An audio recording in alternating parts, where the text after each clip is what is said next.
புரிந்துள்ள ஊடகத்துறைகளுக்கு என்னுடைய முதல் வாழ்த்துக்களை தெரிவித்துக் கொள்கின்றேன். மேடையில் அமர்ந்திருக்கும் அனைத்து பேருமே என்னுடைய நண்பர்கள், என் கூட பிறந்த பிறப்புகள். வேற சார்ல வீட்டில் நாங்கள் அப்படி சாப்பிடுவோம். அவர் வீட்டில் அண்ணன் தம்பி போல்.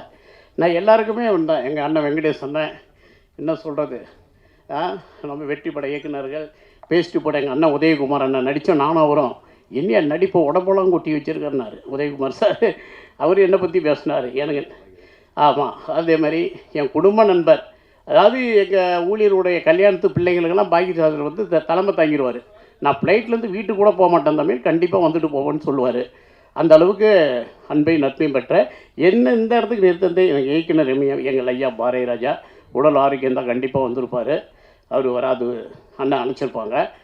இவ்வளோ பேருக்கும் என்னுடைய நன்றிகளையும் வாழ்த்துலையும் சொல்கிறேன். எங்கள் கல்பனா மேடம், சிவாஜிராவ் சார், சொல்லிகிட்டே போனால் லேட் ஆகிடும். சுவாமி அவர்களுக்கு, எங்கள் சமூக அண்ணனுக்கு, எல்லாருக்குமே என்னுடைய வாழ்த்துக்கள். யாரும் பேர் விட்டுட்டேன்னு நினைக்க வேண்டாம், நேரம் கருதி சுருக்கி கொள்கின்றேன்.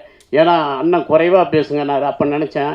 குறைவாக பேசுன்னு சொன்னோன்னே நிறையா பிரியாணி சாப்பிடுங்கன்னு சொல்லுவேன்னு நினச்சேன். சொல்லலை, நான் சொல்லிடுறேன், குறையாக சாப்பிட்டு நிறைய சாப்பிடுங்க, நான் குறைச்சிக்கிறேன் பேச்சை. அப்புறம் அண்ணனை பற்றி சொல்லணும்னா, இந்த படத்தையும் நான் தான் எடுத்திருப்பேன். அவரை பற்றி எனக்கு தெரியாமல் போச்சு. நான் இருந்த பிஸியில் வீட்டில் டெய்லி உதவிகளில் இருப்பேன். ஒரு நாள் இல்லை, இடம் வாங்குறது, ஹோட்டல் வாங்குறது, காலேஜ் வாங்கியிருக்கேன். இப்போ கிருஷ்ணகிரியில் பிஸ்னஸில் ரொம்ப இதாகிட்டேன். என் படத்தையே என் டைரக்டர் வேலுப்பிரபாகரன், நீயே படத்தை வச்சுக்கிட்டேன்னு ஒரு பைசா வேண்டான்னு கொடுத்துட்டேன். நான் ரிலீஸ் கூட வரலன்னு. அது போய் கலாட்டா சேனலில் வேறு சொல்லிட்டு வந்துட்டார். படத்தெல்லாம் எனக்கே கொடுத்தேன். அவருக்கு ஒரு கார் வாங்கி கொடுத்தேன். ஒரு டைரக்டர் வாடகை காரில் வரக்கூடாதுன்னு படம் எடுக்கிறதுக்கு முன்னாடி சொந்த கார் வாங்கி கொடுத்தவன் நான். அதில் அவருக்கு கேமரா எதுவுமே நான் திருப்பி கேட்கல, அப்படியே எடுத்துகிட்டு போயிருங்கன்ட்டேன். எடிட்டிங் மிஷினும் வாங்கி கொடுத்துட்டேன் ஆப்பிள் அமெரிக்காவிலேருந்து. நீங்களே ரிலீஸ் பண்ணி 4 பேருக்கு நல்லது செய்யுங்க, எனக்கு 10 பைசா வேண்டான்ட்டேன். அவ்வளோ பிஸி. தொழில் என்னை வளர்த்துக்கிட்டது. இதெல்லாம் ஏன் செய்யணும்? உங்களுக்காக. நீங்கள் கொடுத்த வாழ்க்கை, இந்த மக்கள் கொடுத்த வாழ்க்கை. ஏதோ எங்கள் அண்ணன் கூட 200 பேருக்கு பிரியாணினார், இல்லைன்னா 300 பேர் பண்ண தயங்குவார். ரொம்ப தன்மானமான ஆள், சுயமரியாதை கொண்ட மனிதன், மாமனிதன். அதனால் நான் சொன்னேன் 350 கொடுத்துடலாம். நான் அப்புறம் சொன்னேன், அண்ணா எல்லாருக்கும் பத்திரிக்கை கொடுத்தனா எல்லோரும் வராங்கண்ணே, பயங்கரமாக வராங்கண்ணா. அப்படியா, நீங்கள் கண்டிப்பாக வந்துடணும்னாரு. அது இருக்கட்டும், இன்னொரு 50 பிரியாணி கூட போடலான்னே. இப்போ 400 பிரியாணி வந்துச்சு.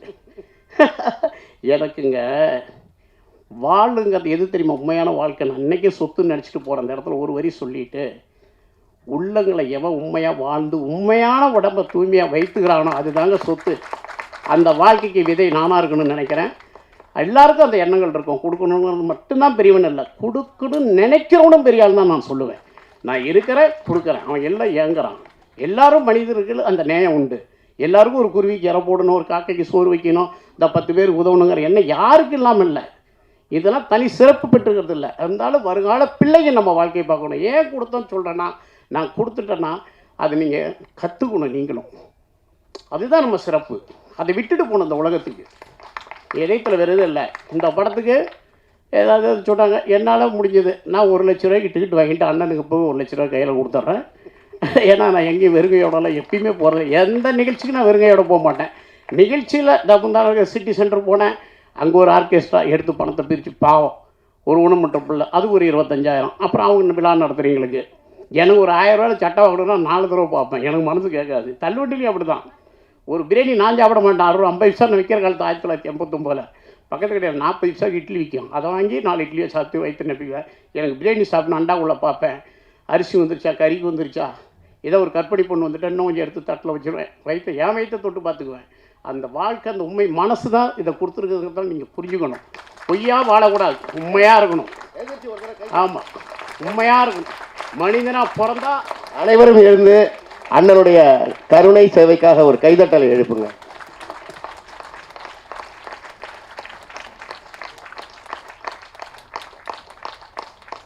அவர் சொன்னார், என் ஊழியருக்கு 2 லட்சம் கொடுத்தேன்னு. தவறு. அதே ஊழியருக்கு ஏதாவது சந்திருக்கான், எங்கள் கீர்த்தி வீடியோ எடுத்துகிட்டு இருக்கிறான். 25 லட்சம் கொடுத்தேன். கடை லாஸ் ஆச்சுன்னு எல்லாம் அவன் குடும்பத்தோட தூக்கில் தொங்குறது தான். என்னை விட்டு பிரிஞ்சு போய் கடை நடத்த போனவர் சாக போகிறாருன்னு சொல்லி, எங்கடா ஸ்ரீதர் இவன் தான் வந்தான். என்னடா சொன்னேன், அண்ணா அவன் செத்துருவானே நாளைக்கு குடும்பத்தோட. நான் கூப்பிட்றேன், எவ்வளோடா அவனுக்கு கடனை? 35 லட்சம் இருக்குண்ணா. இது வரைக்கும் 25 லட்சம் கொடுத்துருக்கேன் அவனுக்கு. இன்னும் 10 லட்சம் கொடுத்தனண்டான் இருக்கிறேன் தொழிலாளிக்கு. ஏன் இதை சொல்கிறேன்னா, நிறையா நம்பிக்கையாக இருங்க முதலாளிகளுக்கு. நான் மன்னிக்கிறேன். ஒரு மனிதனை மன்னிச்சிட்டோமா அதை விட அப்துல் கலாம் ஐயா சொல்லுவார், எல்லாரும் முன்னாடியும் அவனை அசிங்கப்படுத்திட்டு அப்புறம் என்னடா அவனை போய் திருத்தறன்னு சொல்கிறீங்க, திட்டத்தை கூட மறைவாக வச்சுக்கணும். மனுஷன் தான் எல்லாம். ஒரு வாய்ப்பு கொடுங்க, சைப்புத்தன்மையோடு வாழ்வோம், உண்மையாக இருப்போம். என் வாழ்க்கையை நீங்களும் கடைப்பிடிங்க. சாதாரண தள்ளுவண்டி மட்டும் இல்லைங்க, நானாக தான் படித்தேன்.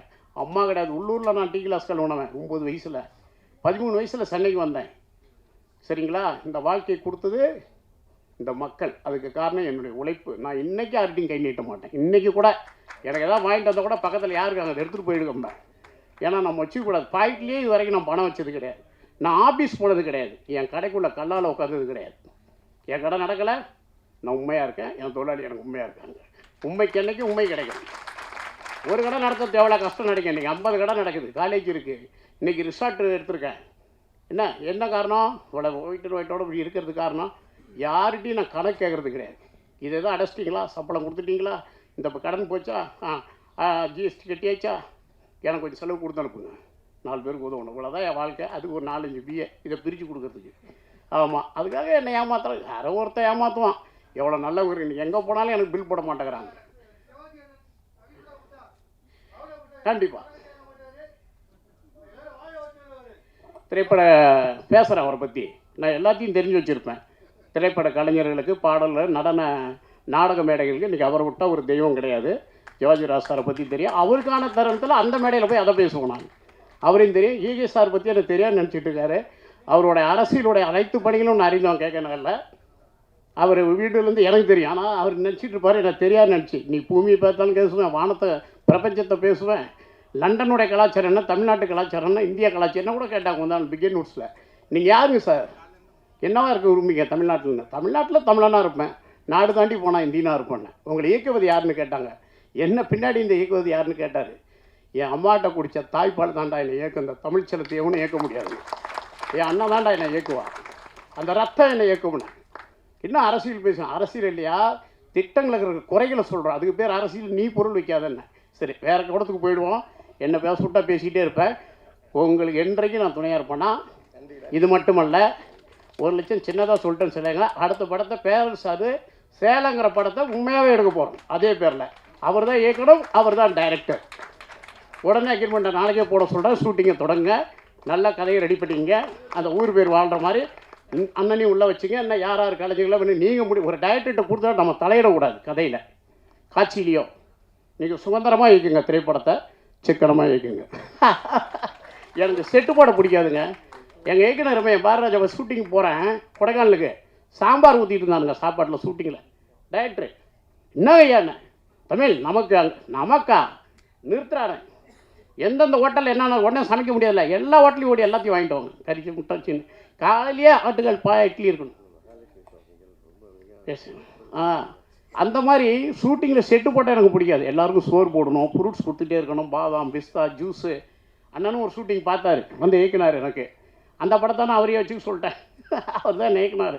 பனங்கல் பார்க்கல காலையிலேருந்து 20 வரைக்கும் பழம் என்ன வேணும். இன்னும் ஒரு வைரப்பார் வயிற்றுக்கு தாண்டா எல்லாம் போராடுறோம். என்ன செட்டு தேவை கிடைக்குது. என்ன என் ஷூட்டிங்கில் சாப்பிட்டு எடுத்துகிட்டு போக சொல்லுவேன் கலைஞர்களை. சோறு அங்கே மட்டும் இல்லை, நீ சாப்பிட்டா போதுமா, வீட்டில் இருப்பாங்க பிள்ளைங்க.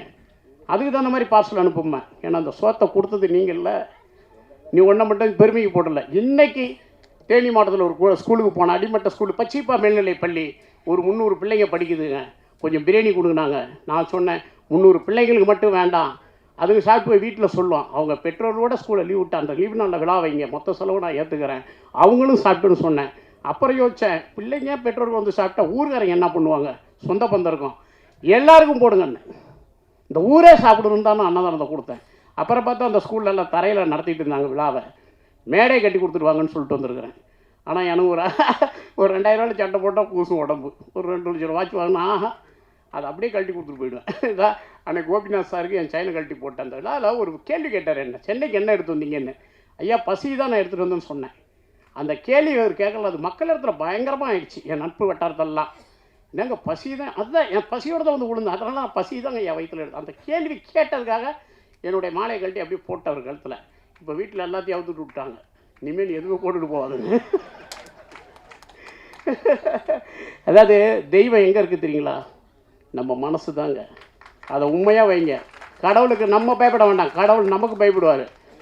சாமியை தவற எடுத்துக்கூடாது. அவங்களும் அதுக்கு தான் போராடுறாங்க. மக்களே உண்மையாக இருங்க, நிம்மதியாக இருங்க, ஆசை அளவோடு இருக்கட்டும், இல்லைங்களா? அளவுக்கு முடிஞ்சது வாழுங்க, பந்தாக வாழாதீங்க, பொய் பேசாதீங்க, ஏமாத்தாதீங்க. நடித்து என்னை கூட நடிப்பான், எனக்கு தெரியும் ஏன் நடிக்க, அதுக்கு முன்னாடி நான் கொடுத்து அனுப்பிச்சிடுவேன். ஏன் அப்படி சுற்றி யூட்டன் போட்டுக்கிட்டு இருக்கிறான்னு. அதுபோல் நான் உலகத்தையே படித்தவன், எதையும் பேசுவேன். சாமி அவர்கிட்ட ஆசீர்வாதம்ட்டு, மிகப்பெரிய சாமி அவர். நீங்களும் அவரை மனசில் நினைங்க. இந்த மாதிரி மகான்கள்லாம் மக்கள் பணிக்காக எல்லா ஆசைகளையும் திறந்து விட்டு நமக்காக வாழக்கூடியவங்க தான் தெய்வம். அந்த மாதிரி மனித உருவத்தில் இருக்கிறவர்களே நம்ம தெய்வமாக வணங்குவோம். சாமிகளை வணங்கி பசி நேரத்தில் விடைபெறுகின்றேன். பேசிக்கிட்டே இருந்துருவேன். நன்றி, வணக்கம். அண்ணனுக்கு என்று நான் துணை இருப்பேன். அடுத்த படத்துக்கு அச்சாரம் போடுங்க, நானும் இருக்கேன் உள்ள. சார் வெங்கடேசன் எல்லாம் சேர்ந்து செய்வோம். ஓகே, நன்றி நன்றி நன்றி.